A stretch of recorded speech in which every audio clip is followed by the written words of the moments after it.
India Pakistan യുദ്ധവുമായി ബന്ധപ്പെട്ട് നമ്മൾ കേരളീയർ, നമ്മൾ മലയാളികൾ ഭയക്കേണ്ടതുണ്ടോ? ഇല്ല എന്നാണ് എനിക്ക് പറയാനുള്ളത്. അതിന് കാരണം നമ്മൾ മറ്റ് രാജ്യങ്ങളുമായിട്ട് അതിർത്തി പങ്കിടുന്നില്ല എന്നുള്ളത് മാത്രമല്ല, പിന്നെന്താ, നമ്മുടെ ആഭ്യന്തരം അത്രയ്ക്ക് മികച്ചതായതുകൊണ്ടാണ്. അതുമല്ല, അതായത് തീവ്രവാദികളുടെ ഒരു ഫാക്ടറി എന്നാണല്ലോ കേരളം അറിയപ്പെടുന്നത്. അപ്പോൾ ഈ ഫാക്ടറി ബോംബിട്ട് നശിപ്പിക്കാൻ ഒരിക്കലും തീവ്രവാദികൾ മുതിരില്ല എന്നുള്ളതാണ് എൻ്റെ ഒരു തോന്നൽ. ഞാനിങ്ങനെ പറയാൻ കാരണം, തീവ്രവാദി ആക്രമണം എവിടെയെങ്കിലും ഉണ്ടായിക്കഴിഞ്ഞാൽ അതിൻ്റെ ചങ്ങലകൾ, അതായത് അതിൻ്റെ കണ്ണികൾ ഇങ്ങനെ പരിശോധിച്ച് വന്നു കഴിഞ്ഞാൽ ഏതെങ്കിലും ഒരു കണ്ണിയിൽ കേരളവുമായിട്ടുള്ള ഒരു ബന്ധം ഒട്ടുമിക്ക സ്ഥലത്തും കാണാം. ഇത് ഞാൻ ചുമ്മാ പറയുന്നതല്ല, പഴയ വാർത്തകളൊക്കെ പരിശോധിച്ചാൽ നിങ്ങൾക്ക് തന്നെ മനസ്സിലാക്കാവുന്നതേ ഉള്ളൂ. അതായത് ഈ തീവ്രവാദികൾ ഒരിക്കലും ഇരിക്കുന്ന കൊമ്പ് മുറിക്കില്ല എന്നാണ് എൻ്റെ അർത്ഥം. ഇത് കേട്ട ഉടനെ നിങ്ങൾ നെറ്റി ചുളിക്കുകയൊന്നും വേണ്ട. കേരളവും തീവ്രവാദവും തമ്മിലുള്ള ബന്ധവും ഇതിനെ സൂചിപ്പിക്കുന്ന കുറേ വാർത്തകൾ നമ്മൾ മുൻകാലങ്ങളിൽ കേട്ടിട്ടുണ്ട്. അതൊരു പക്ഷേ നിങ്ങൾ മറന്നു പോയിരിക്കാം. ഞാൻ ചില വാർത്തകളൊക്കെ നിങ്ങളെ ഒന്ന് ഓർപ്പിക്കാം, വായിക്കാം.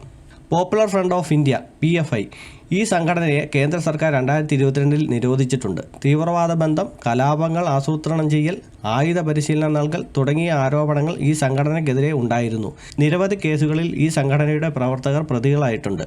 ജമാഅത്തെ ഇസ്ലാമി ഹിന്ദ് ഈ സംഘടനയെയും ചില തീവ്രവാദി പ്രവർത്തനങ്ങളുമായി ബന്ധപ്പെടുത്തിയ ആരോപണങ്ങൾ ഉയർന്നിട്ടുണ്ട്. ഐസിസ് കേരളത്തിൽ നിന്ന് നിരവധി യുവാക്കൾ ഐസിസിൽ ചേർന്നതായി റിപ്പോർട്ടുകളുണ്ട്. ഇതിൽ സ്ത്രീകളും കുട്ടികളും ഉൾപ്പെടുന്നു. ഇവരെ റിക്രൂട്ട് ചെയ്യുന്നതും ഫണ്ട് ശേഖരിക്കുന്നതിനും കേരളത്തിൽ രഹസ്യ ഗ്രൂപ്പുകൾ പ്രവർത്തിക്കുന്നുണ്ടെന്ന് NIA കണ്ടെത്തിയിട്ടുണ്ട്. സലഫി പ്രസ്ഥാനങ്ങൾ കേരളത്തിലെ ചില സലഫി പ്രസ്ഥാനങ്ങൾ തീവ്രവാദ ആശയങ്ങൾ പ്രചരിപ്പിക്കുന്നു എന്ന ആരോപണമുണ്ട്. യമനിലെ ഹൂതികൾ, ഐസിസ് എന്നിവരുടെ ആശയങ്ങളുമായി സാമ്യമുള്ള സലഫി റാഡിക്കലിസം കേരളത്തിൽ ആഴത്തിൽ വേരൂന്നിയതായി ഇന്ത്യ ഫൗണ്ടേഷൻ്റെ റിപ്പോർട്ടിൽ പറയുന്നു.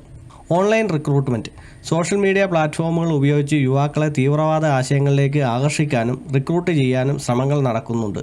പ്രധാന കേസുകൾ: 2016 ഐസിസ് കേസ്. 2016 കേരളത്തിൽ നിന്ന് 17ഓളം യുവാക്കൾ സിറിയയിലേക്ക് ഐസിസിൽ ചേരാനായി പോയ സംഭവം.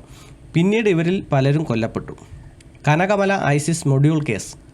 2016 NIA കണ്ടെത്തിയ ഈ കേസിൽ കേരളത്തിൽ ഒരു ഐസിസ് മൊഡ്യൂൾ സ്ഥാപിക്കാനും ആക്രമണങ്ങൾ നടത്താനും പദ്ധതിയിട്ട ഒരു സംഘം അറസ്റ്റിലായി. പാലക്കാട് സ്ഫോടന കേസ്, റിയാസ് അബൂബക്കർ കേസ്. 2019 NIA അറസ്റ്റ് ചെയ്ത റിയാസ് അബൂബക്കർ കേരളത്തിൽ ഒരു ആരാധനാലയത്തിൽ ചാവയർ ആക്രമണം നടത്താൻ പദ്ധതിയിട്ടിരുന്നതായി കണ്ടെത്തി.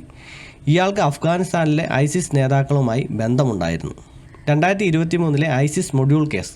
NIA ഈ വർഷം ജൂലൈയിൽ കേരളത്തിൽ പ്രവർത്തിച്ചിരുന്ന ഒരു ഐസിസ് മൊഡ്യൂളിനെ പിടികൂടി. ആരാധനാലയങ്ങളിലും പ്രമുഖ വ്യക്തികൾക്കെതിരെയും ആക്രമണം നടത്താൻ ഇവർ പദ്ധതിയിട്ടിരുന്നതായും കണ്ടെത്തി.